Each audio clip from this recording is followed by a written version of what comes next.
नमस्कार दोस्तों, आइए जानते हैं पश्चिम बंगाल के दिन भर की ताजा और बड़ी खबरें। वही आपने अभी तक वीडियो को लाइक और चैनल को सब्सक्राइब नहीं किया, फटाफट से कर लीजिए। हावड़ा के पास घूमने के लिए इन 5 हिल स्टेशनों की ट्रिप का बनाएं प्लान। गर्मियों में मिलेगा स्वर्ग जैसी खूबसूरती का एहसास। गर्मियों में घूमने के लिए कई बेहतरीन जगहें हैं।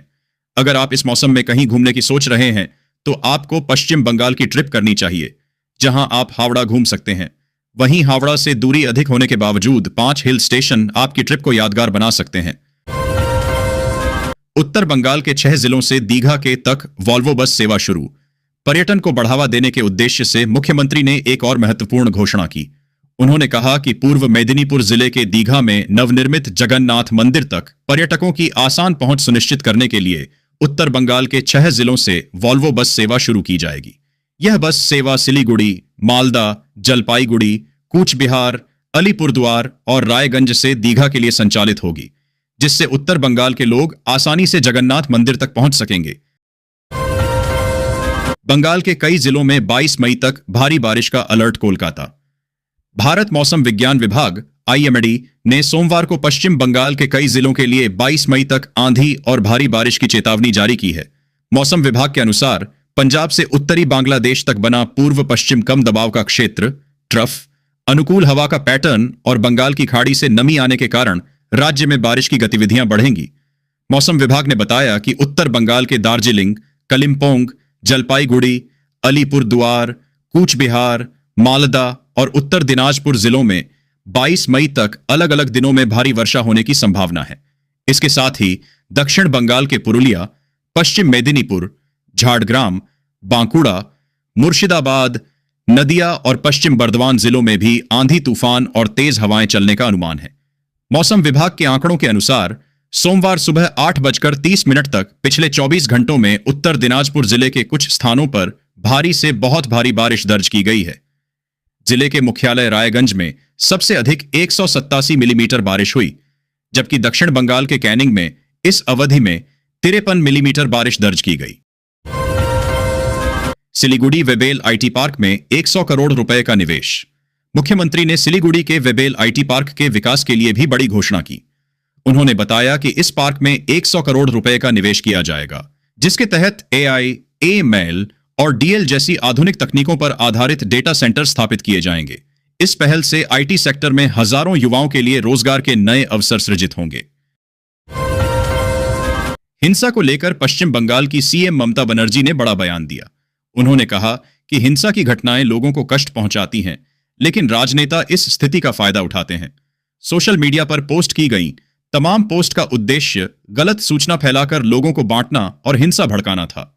पश्चिम बंगाल के उत्तरी भाग में जलपाईगुड़ी और अलीपुरद्वार जिलों तथा सिलीगुड़ी उपमंडल में कार्यक्रम में ममता बनर्जी ने कहा कि जो लोग हिंसा में भाग लेते हैं वे नहीं चाहते कि आम लोगों के लिए कुछ अच्छा हो।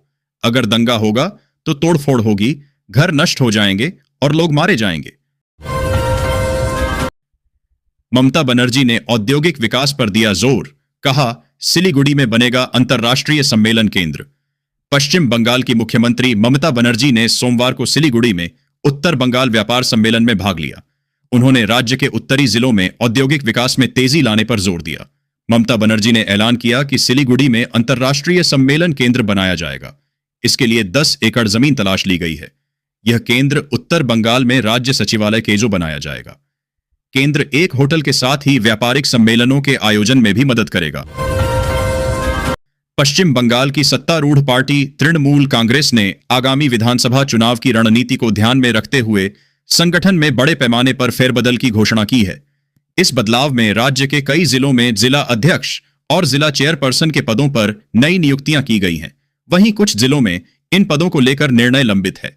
TMC नेतृत्व का कहना है कि यह बदलाव संगठन को और अधिक सशक्त और जमीनी स्तर से जुड़ा बनाने के उद्देश्य से किया गया है।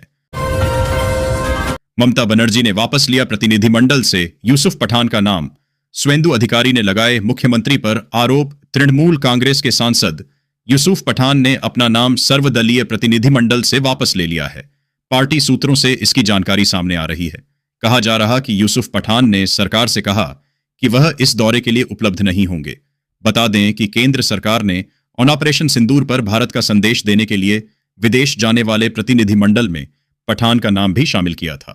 पर अब पठान के नाम वापस लेने को लेकर प्रदेश में राजनीति भी शुरू हो गई है।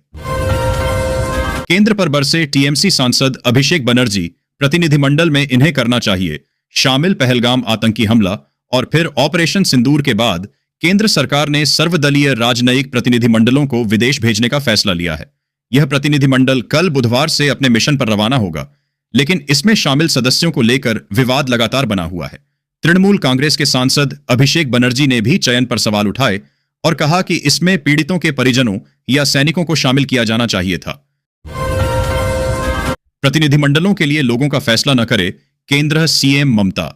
इससे पहले पश्चिम बंगाल की मुख्यमंत्री और तृणमूल कांग्रेस प्रमुख ममता बनर्जी ने कल सोमवार को कहा था कि टीएमसी पाकिस्तान प्रायोजित आतंकवाद से निपटने के केंद्र के बहुदलीय राजनयिक मिशन का बहिष्कार नहीं कर रही है।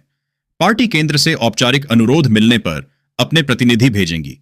सीएम बनर्जी ने इस बात पर भी जोर दिया कि प्रतिनिधिमंडलों में पार्टी के उम्मीदवार का फैसला केंद्र की ओर से नहीं किया जाना चाहिए।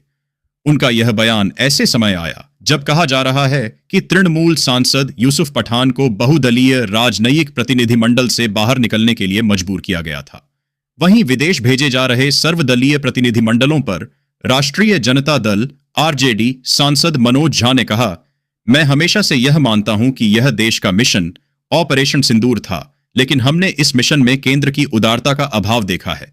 अब सभी चीजों को विराम देते हुए अगर संभव हो तो सरकार को एक सर्वदलीय बैठक बुलाकर इसे सेटल करना चाहिए।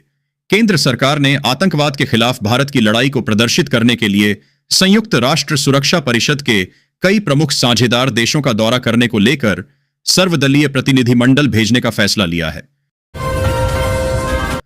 सीमा पर इस गांव में कुछ मिनटों के तूफान ने मचाई तबाही। बनगांव भारत बांग्लादेश सीमा के पास गोपाल नगर के बैरमपुर ग्राम व संलग्न इलाके में सोमवार की रात आए कुछ देर के तूफान ने तबाही मचा दी। इससे कई घर क्षतिग्रस्त हो गए, वहीं कृषि भूमि व केले व अन्य फलों की खड़ी फसलें नष्ट हो गईं। ग्राम पंचायत के सनेकपुर इलाके में भी रात भर हुई भारी बारिश और तूफान से व्यापक नुकसान हुआ है।